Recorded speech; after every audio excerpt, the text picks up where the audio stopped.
money and energy that would be better spent focusing on the user experience. When it comes to minimizing decision fatigue, there's nothing quite like Firebase. It contains everything most apps will need. Back to the Basics is an amazing Firebase tutorial by Fireship. And if you're like me, you couldn't make it work.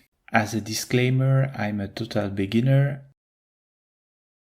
So you will need Node, and you will also need to run those two commands if you haven't already. Part 1 is Google Authentication, and part 2 will be Firestore. From your web browser, create a new Firebase project, or you can use an existing project. The name doesn't matter. Next, you want to add an app, web type. The app name doesn't matter. Choose the script tag version and copy the code. We will paste it later.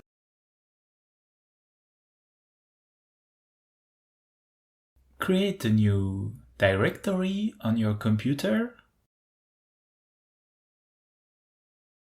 and I will open this one with VS Code. We create a new index.html file inside a public folder.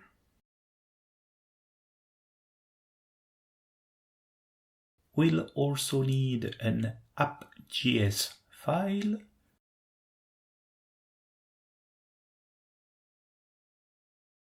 And we link the two files together. Notice the type equal module or it won't work. There you can paste what you copied earlier. Just remove the script tags.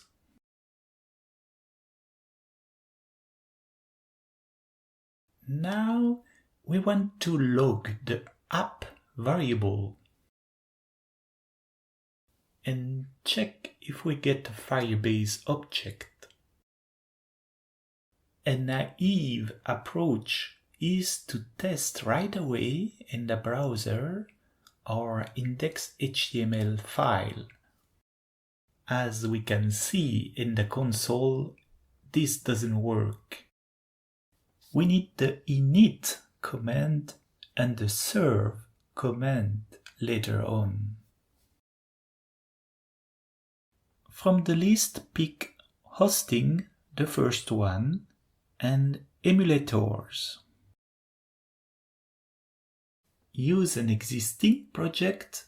Choose your Firebase project name. In my case, it's Fireship Lessons. Press Enter for public. Press Enter for no. Press Enter for no again.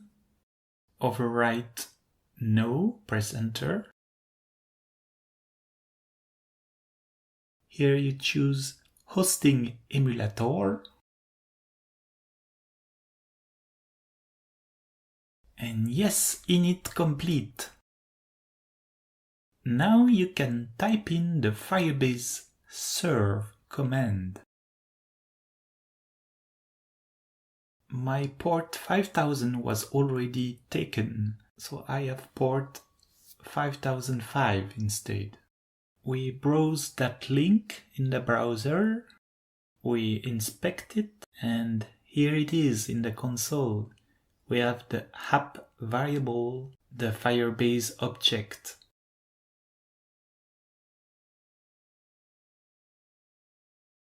Now it's time to add some content to our index.html. By the way, if like me, you don't know how to make this fire emoji, you can browse the web and search for fire emoji. Copy and paste as many times as you like.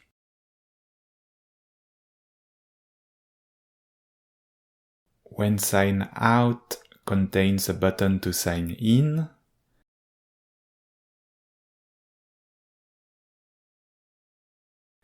and when sign in contains some user informations as well as a button to sign out.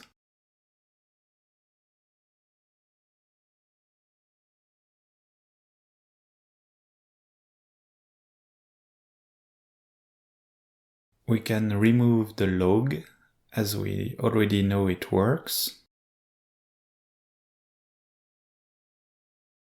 We grab the HTML elements we defined earlier in our HTML code.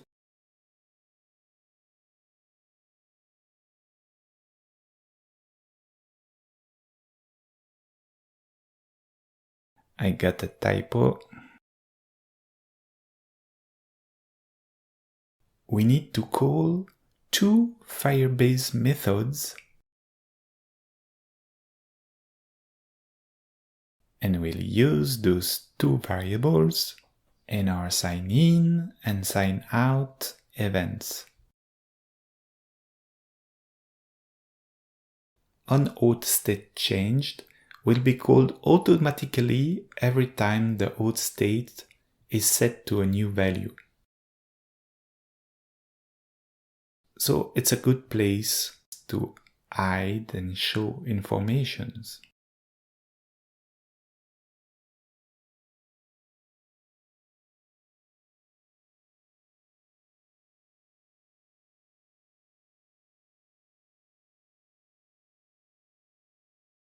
It works, but we don't benefit from the bootstrap design. Let's fix that.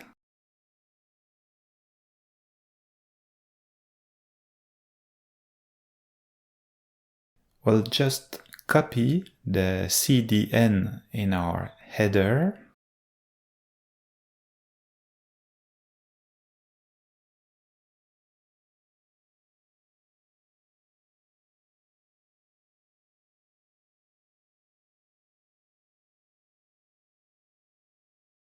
Great!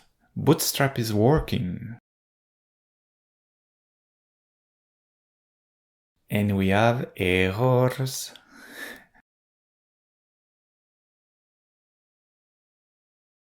As you probably noticed, we didn't import the Firebase methods we are using.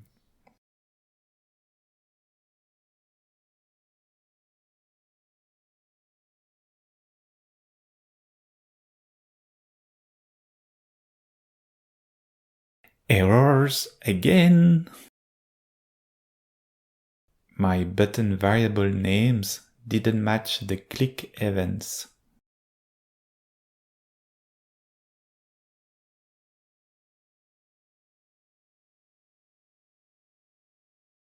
Woohoo! Finally, it's working! We get that pop-up window to sign in our Google account. Once we are signed in, we get the user informations. Notice the state persists when we refresh the page.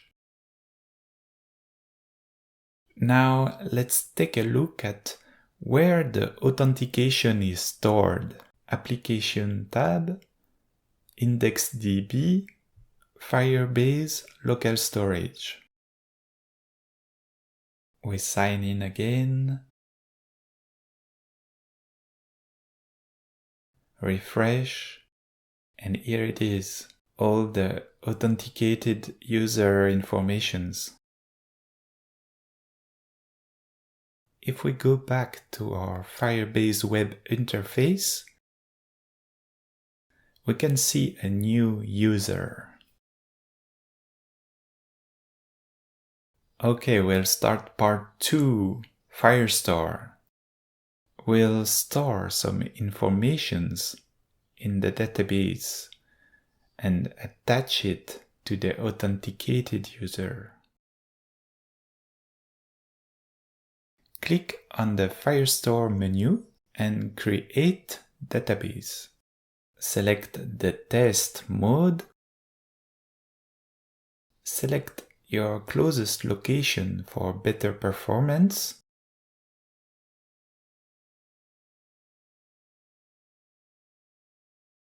Click Start Collection. Collection ID is like your database name. Now we create our first document. It needs a unique ID and any fields of our choice.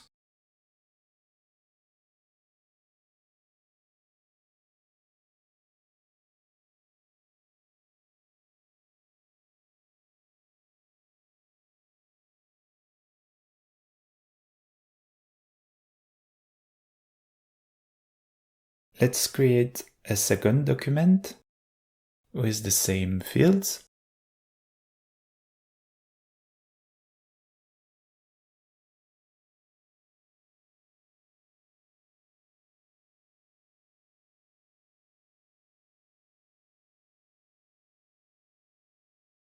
Back to the code.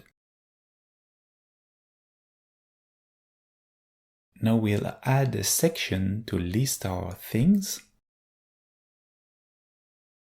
and also a button to create new things. We need our database object and our HTML elements. We'll use this function again to differentiate if we're logged in or not. If we're logged in, we have a button to create a new pizza, for example. We should not forget to import those new methods from the Firestore module.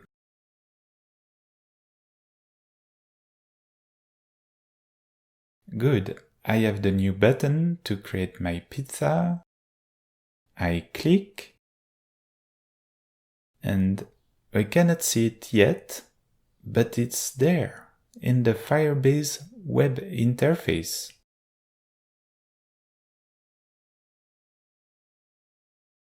Now, instead of a pizza, we'll insert a random name using the Faker module.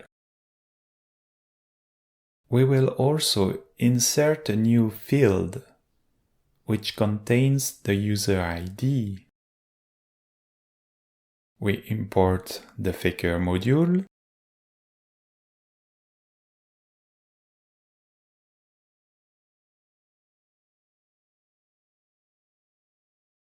And now we need to query our things to list them.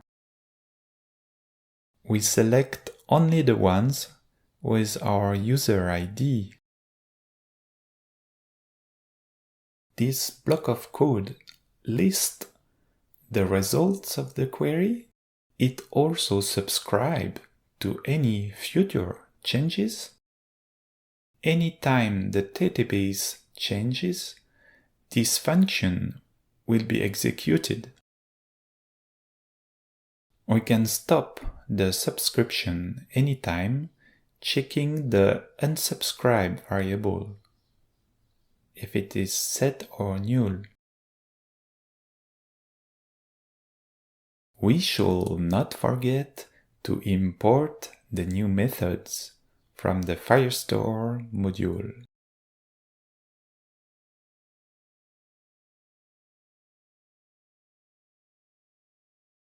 Let's try our app.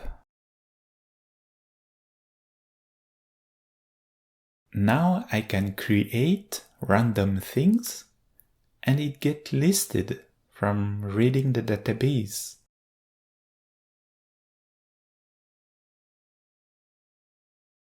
On the web interface, we can see those same documents with the user ID field. Now we want to order by creation time, so it looks nicer. We add a new timestamp field and we update the query. we shall not forget to import those new methods.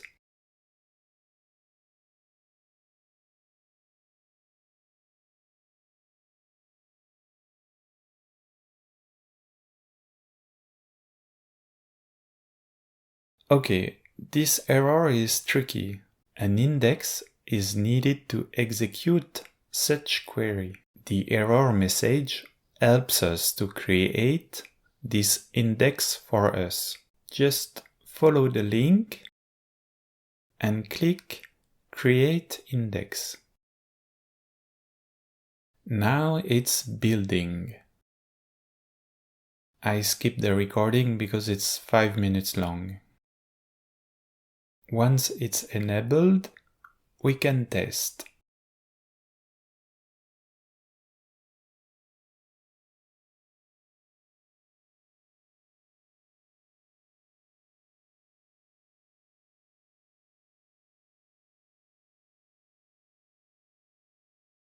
Great! Every new element is shown on top of the list. So it's nicer like this.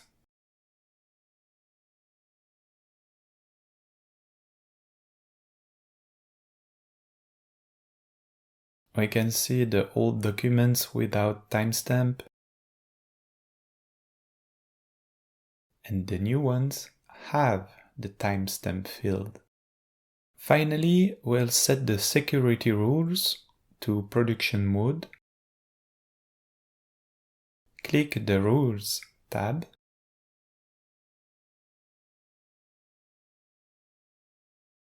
If false means no one can read or write anything. Let's check that. Do you see?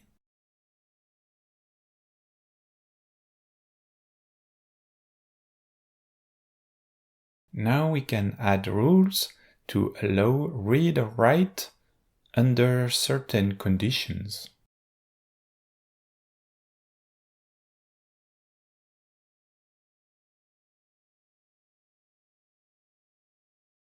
They say 1 minute, but it was actually 5 minutes for me. Let's try to create a new document with a different user ID.